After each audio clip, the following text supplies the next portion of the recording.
You wake up already tired. The room looks familiar and your body moves through the morning like a script you did not write.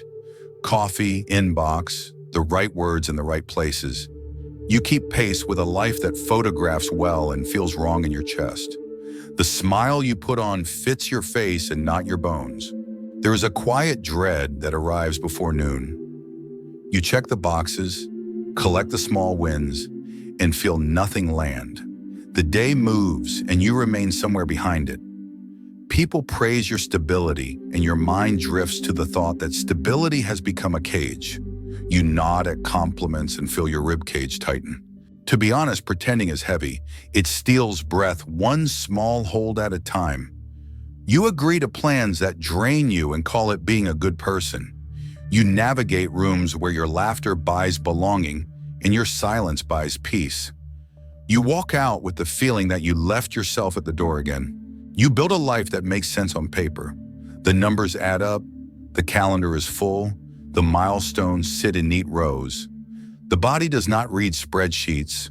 The body reads truth. The jaw clenches, the shoulders hover.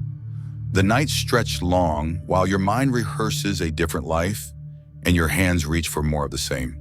You learned early that approval keeps you safe. You learned that gratitude cancels grief.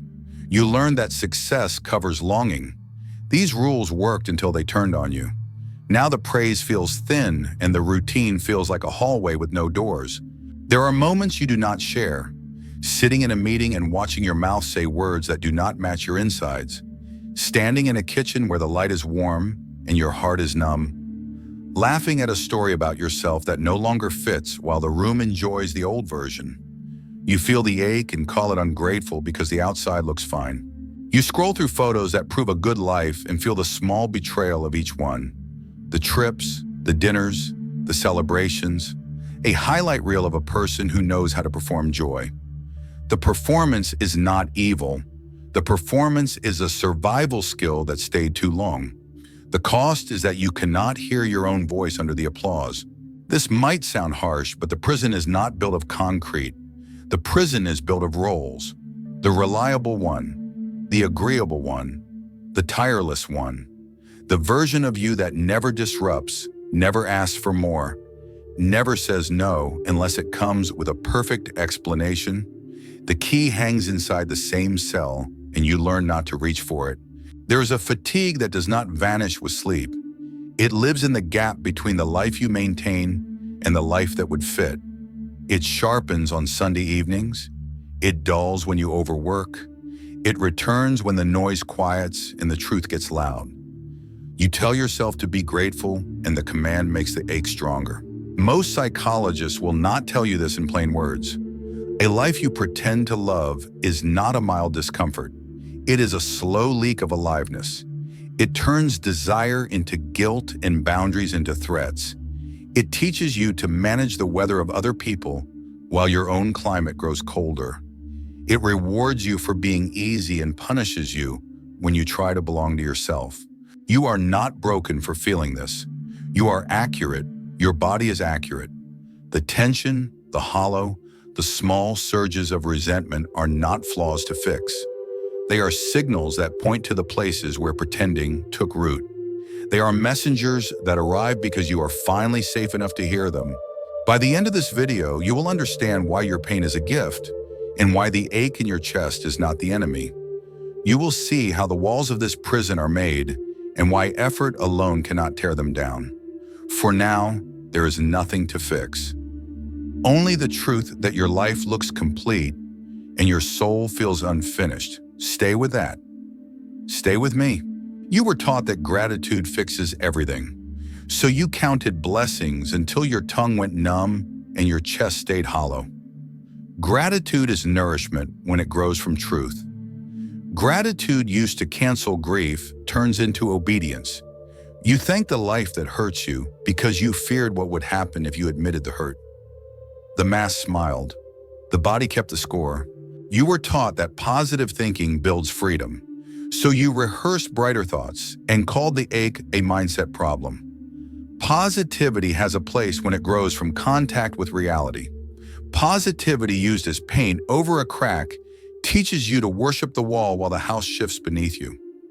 To be honest, telling yourself you love the life that is choking you is not growth. It is self-abandonment with good manners.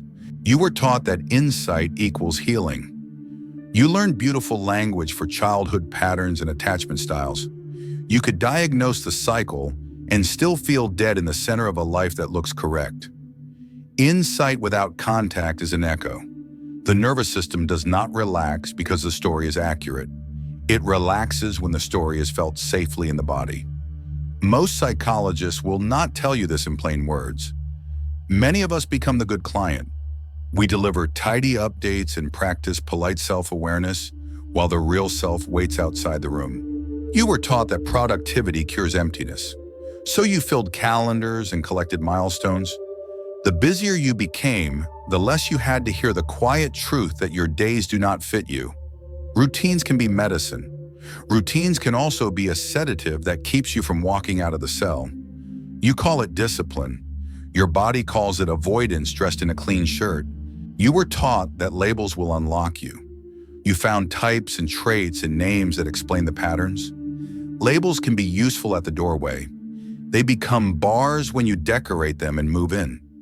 People say this is just who you are, and your life nods along because changing would mean breaking a contract you never chose to sign. Here is what they do not tell their patients. Pretending is not a moral failure. Pretending is a survival strategy. The system inside you equates belonging with compliance. It equates love with performance. It equates safety with being easy to like. Every time you smile through the ache, that system gives you a tiny reward. The reward keeps the prison running. You are not foolish for chasing it. You are human and trained. The hidden mechanisms run deep. There is loyalty to the family story that says this is success. There is sunk cost that whispers you have invested too much to turn around. There is intermittent relief that arrives after a long day of pretending and convinces you the life is fine. There is the inner critic that punishes any sign of rebellion because rebellion once cost you connection. None of this is random. All of this is the logic of a body that learned to live by pleasing what it feared. This might sound harsh, but many therapy rooms and self-help formulas feed the performance. They train you to manage the symptoms of pretending rather than question the pretending itself. You learn how to tolerate the cell with better posture. You learn how to decorate the bars. You do not learn how to hear the part of you pounding on the door. The goal becomes functioning well inside a life that does not fit. The better you function, the tighter the lock feels. Most psychologists will not tell you the next part in such blunt terms. The problem is not lack of effort. The problem is that your nervous system calls the prison home. The mask buys acceptance. The silence buys predictability. The body confuses familiarity with safety and chooses it even when it hurts. Until safety is rebuilt on the inside, you will keep returning to the same corridors with new paint and new promises. Not everyone is ready to hear this. The life you pretend to love often rewards you for staying.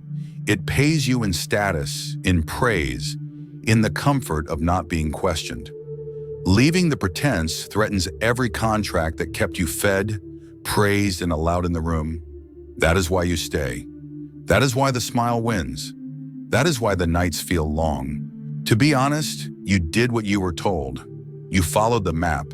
The map led you to a place that photographs well and suffocates in private.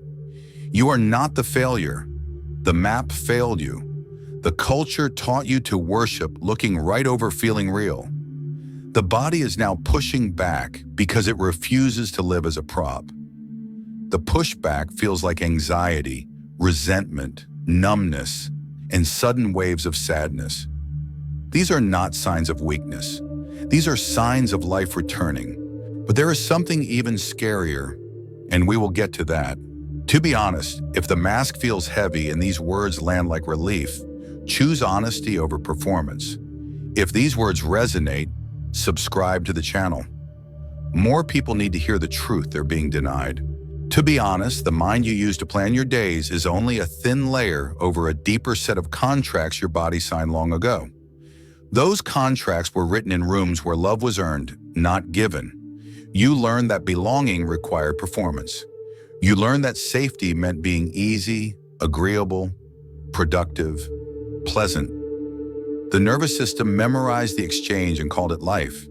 Years later, the same exchange continues.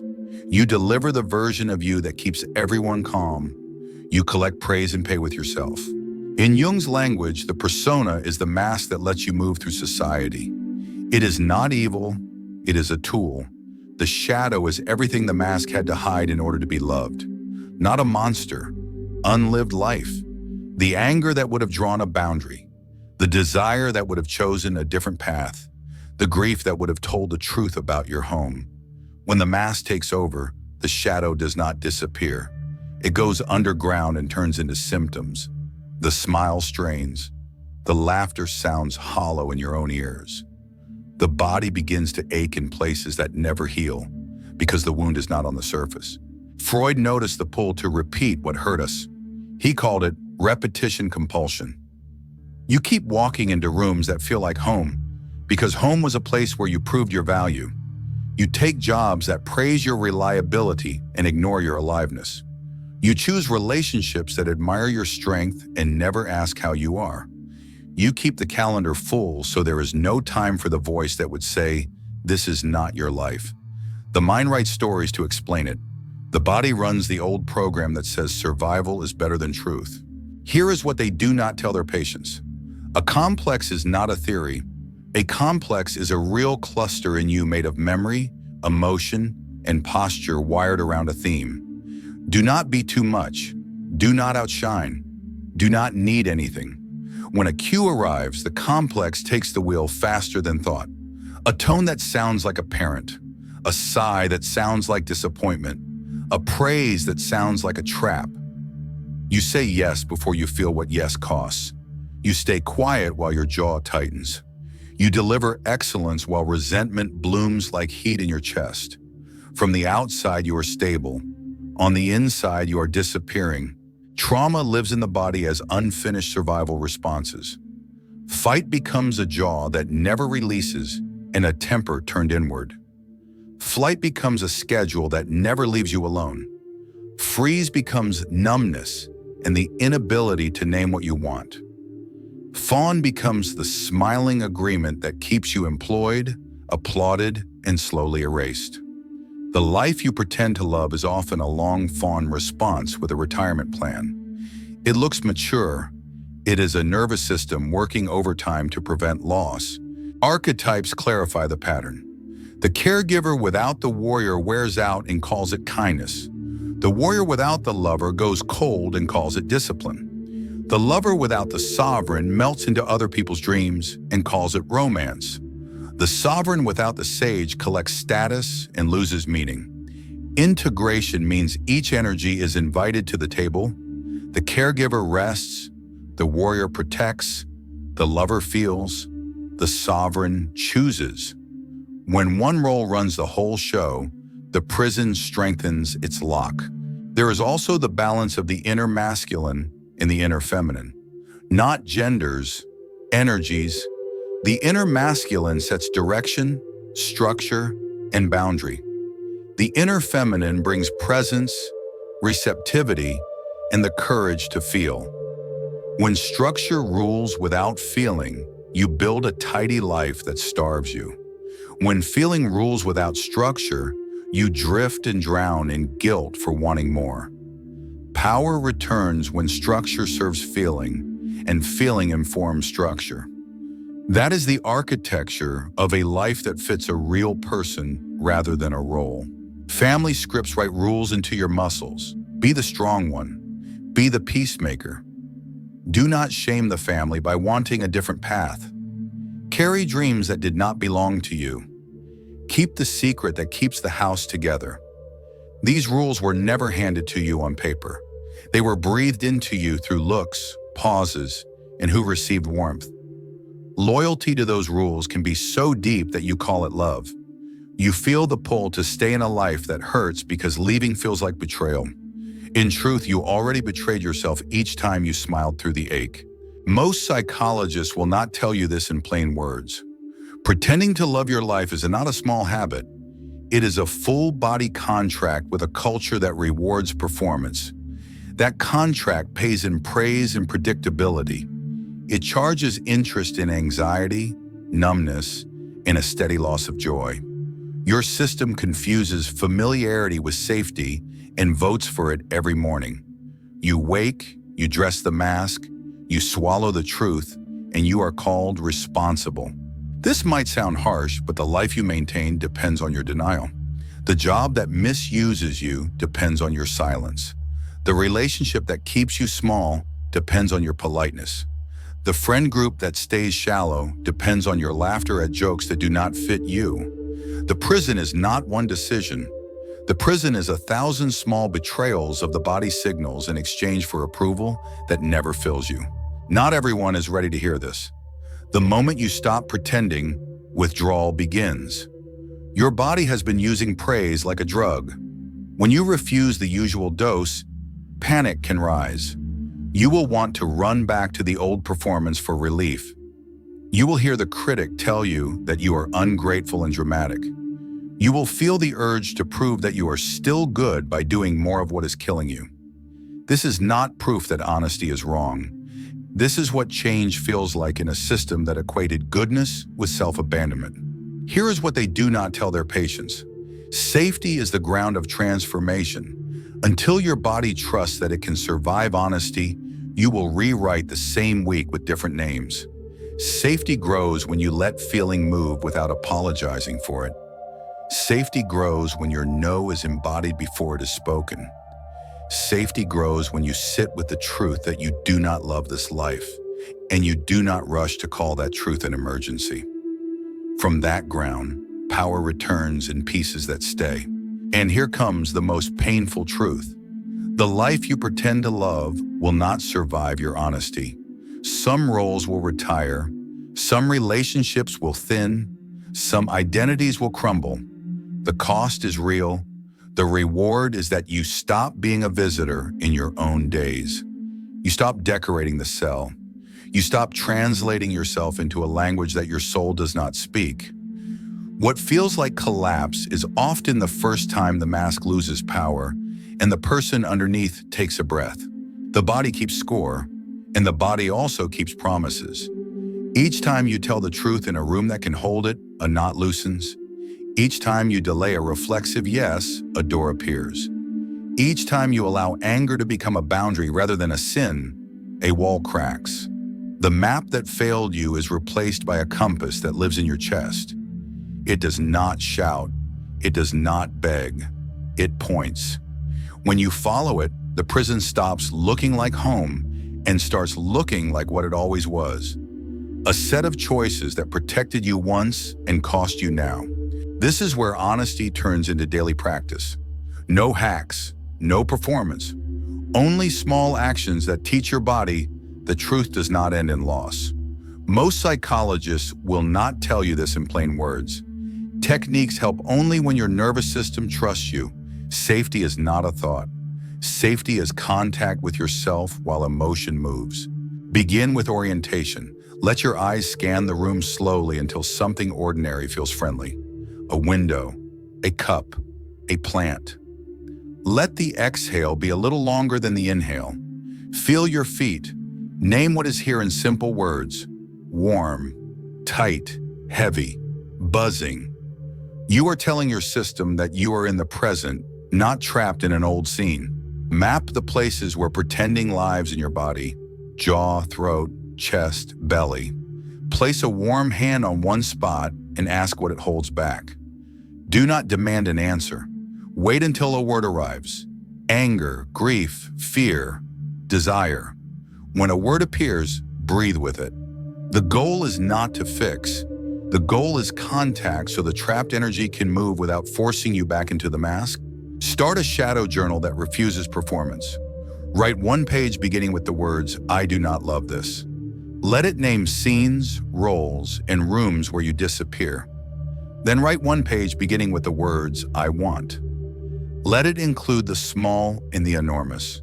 Food, rest, time, space, touch, creation, change. Read both pages out loud to yourself. Hearing your own voice tell the truth is part of the work. Practice the smallest honest number. Choose one request each day that drains you and answer with a clean sentence. No, I am not available. No, I will not take this on. No, this does not work for me. Say it with a steady tone and a body that is not pleading forward. Here is what they do not tell their patients. Boundaries land when your posture carries the message. Knees soft, crown lifted, breath available. The body says the sentence first. Give anger a safe channel so it can shape protection rather than turn inward. Press your palms into a wall with steady pressure while breathing out. Feel your feet push the floor. On the exhale, name one boundary you will honor. I do not take calls after dark. I do not explain under pressure. I do not stay in rooms where I vanish. Let the body feel the line while the words stay short. Let grief have time and rhythm. Sit with a photo, a memory, or an object from the life you pretended to love. Put on a song that matches the weight. Allow your breath to be audible. If your body wants to curl, let it. If your body wants to rock, let it. Most psychologists will not tell you that grief is not an obstacle to freedom. It is the passage that clears space for a life that fits. Rebuild loyalty without self-erasure. Write the family rules you still obey. Be the strong one. Keep the peace. Do not outshine. For each rule, name the cost and the original purpose. Then write a new rule that keeps the purpose and releases the prison. I will be kind without abandoning myself. I will be generous without paying with resentment. I will succeed without pretending to be small. Read these rules daily until your body believes them more than the old ones. Create a response policy that protects your aliveness. No decisions or explanations while the body is hot or hollow. No long messages that litigate your character. Speak after sleep, food, and breath. Use simple scripts. I will respond when my body is settled. This conversation will pause until we can be respectful. I am not available for accusations. Simplicity holds when the nervous system is learning a new language. Disentangle silence from freeze. When you choose not to speak, move something gently to signal choice. Roll your shoulders, press your toes, track a slow line on the wall with your eyes. The movement is small and deliberate. It tells your system that silence is action, not collapse. Choose one honest change inside the life you maintain. Swap one recurring obligation that drains you for one practice that nourishes you. A quiet morning hour, a walk without a phone, a block of time for making something that belongs only to you. This might sound harsh, but freedom rarely arrives as a grand exit. Freedom arrives as a series of small refusals that become a new backbone. Practice exits you rarely allowed. You can end a call. You can leave a room. You can step outside and return later. Integrity sometimes looks like walking away mid-sentence when the field is bad faith. The mind calls this rude. The body recognizes it as protection. Gather one person who can hold truth without flinching. Share a piece of the mask you're retiring. Name the feeling first, then the fact, then the impact, then what you need. Keep it short. You are building a community where reality outranks appearance. Not everyone is ready to hear this. Many will prefer the old version of you. Let that be the reveal that saves you years. Keep a daily check-in that takes less than a small handful of minutes. One sentence of truth. Today I feel. One sentence of need. Today I need. One sentence of boundary. Today I will. This is not for social proof. This is a promise to the part of you that learned to vanish. The promise is that you will not leave yourself again. Here is what they do not tell their patients. The first days of honesty can feel worse. The body misses the small hits of praise that maintain the prison. The craving for the old performance will rise. Ride the wave without buying relief with another act. Relief earned through contact lasts. Relief bought with pretending strengthens the lock. You do not have to do this alone. We are building a place where pain is a teacher and masks are optional. If you saw yourself in these words, write in the comments, "I no longer run from pain." Let's see how many are ready for the truth. If you feel it's time to meet your shadow, write, "My darkness is my strength." Let's build a community of those unafraid to look within. If you're ready to drop the mask, write, "I take off the mask." Let's see who's ready for real life. If this video changed something in you, write, "I accept my shadow." Make it your vow to yourself. To be honest, the hardest part is not admitting the truth. The hardest part is living one ordinary day in alignment with that truth when the old life calls you back with praise, comfort, and predictable roles. You will feel the pull to smile and smooth things over. You will feel the pull to accept the same invitations and repeat the same explanations. You will feel the pull to shrink. The body remembers how to perform. The body also remembers how to breathe. Let breath be the first loyalty. Let honesty be the second. Let small acts of refusal become your quiet revolution. Most psychologists will not tell you this in plain words. Freedom rarely looks dramatic. Freedom looks like a softer jaw in a familiar room. Freedom looks like a slower reply when urgency is bait. Freedom looks like a calendar that holds fewer obligations and more reality. Freedom feels like relief that arrives without applause. You do not need a new personality. You need a stance that tells the truth and a life built slowly around that truth. There will be grief. You will meet versions of yourself that once kept you safe and now keep you small. Thank them for their service and let them rest. You will see relationships change shape when you stop paying for connection with self-abandonment. Some will thin, some will deepen, some will end. Not everyone is ready to hear this. Loss is not a sign you chose wrong. Loss is the cost of re-entering your own life with both feet. You are allowed to want a life that fits. You are allowed to stop decorating the cell. You are allowed to take the key that has always been in your hand and turn it without a speech. The first steps will feel wobbly. The first days will feel raw. Then something steadier arrives. You notice that your yes means something again. You hear your voice and believe it. You look at the person in the mirror and recognize them. This might sound harsh, but no one can walk you out of a prison built from pretending. People can stand with you. People can witness you. People can refuse to pressure you back into the mask. The step belongs to you. Take one today. Take another tomorrow. Small and honest is stronger than grand and fragile. Your life will not transform in a single scene. It will change one boundary at a time, one breath at a time, one loyal act at a time. We meet here as people who chose reality over performance. We refuse to shame pain. We treat pain as a teacher that points to the places where life wants to return. We practice the kind of courage that does not demand applause. We build a community where truth is not punished and where dignity does not depend on being understood by everyone. If you saw yourself in these words, write in the comments, "I no longer run from pain." Let's see how many are ready for the truth. This is only the beginning. This is where the air gets thin. The part of you that has carried the mask for years will protest as you set it down. It will tell you that being honest will cost you love, status, safety. It will be right about the cost. It will be wrong about what you lose if you refuse the cost.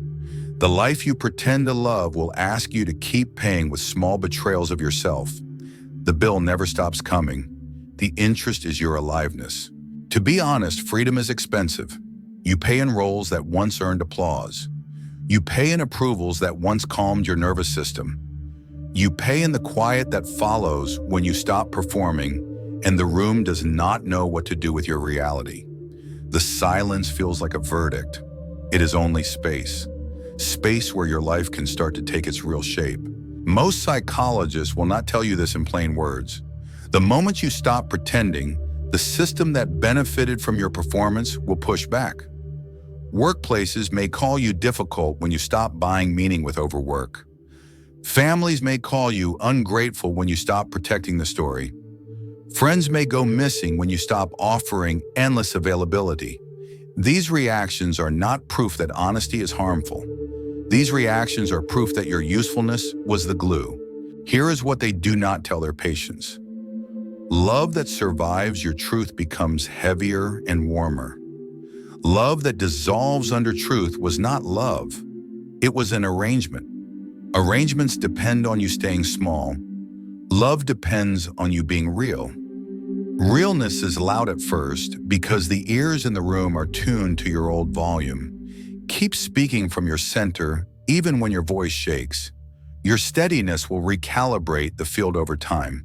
There is grief at the heart of this. Grief for years lived as a role. Grief for dreams you outgrew while trying to keep everyone comfortable. Grief for the person who did the best they could with the map they were given. Let the grief move. Grief clears the static that kept you loyal to what hurts. Grief is not the enemy of freedom. Grief is the door. This might sound harsh, but the prison does not collapse because you are brave for a weekend. The prison collapses because you practice small loyalty to truth daily. You say no where you once smiled. You rest where you once sprinted. You tell the real story in rooms that can hold it. You leave the rooms that cannot. You do this without theatrics. You do this without punishing anyone. You do this because your life is not a prop. Not everyone is ready to hear this. There will be mornings when you miss the mask because the mask was light to carry compared to the weight of being seen. There will be nights when you want to run back to the old corridors where you knew every line. Sit with the urge without feeding it. The urge is a memory of safety, not a mandate. You can feel the pull and still keep the key in your hand. And here comes the most painful truth. The life you pretend to love will not end on its own. It will end when you stop feeding it with your breath, your time, and your explanations. It will end when your body holds a boundary long enough for the old contracts to expire. It will end when you choose respect over approval more times than not. That is the price. That is also the beginning of belonging to yourself. You will notice signs that the walls are thinning. Your yes returns with weight. Your no arrives without apology. Your weekends begin to feel like your own. You catch your reflection and do not look away. The praise you still receive lands softer because it is no longer the fuel. You begin to prefer quiet integrity over loud compliments. You begin to recognize peace not as boredom, but as room to breathe. The map that failed you fades. A compass grows in your chest and points even when the room disagrees. You follow it one conversation at a time, one decision at a time, one breath at a time. The person who watches you closely will adjust to meet you or will quietly exit. Both outcomes are mercy. Both outcomes make space for a life that fits. Hold here for a moment. Feel what rises in your throat when you imagine paying this price. Feel the tremor. Feel the heat. Feel the relief under the fear. That relief is your direction. That relief is the first fresh air after years underground. We will anchor it and we will build around it. There is more to say, and more importantly, more to live. You reach a point where pretending costs more than it pays.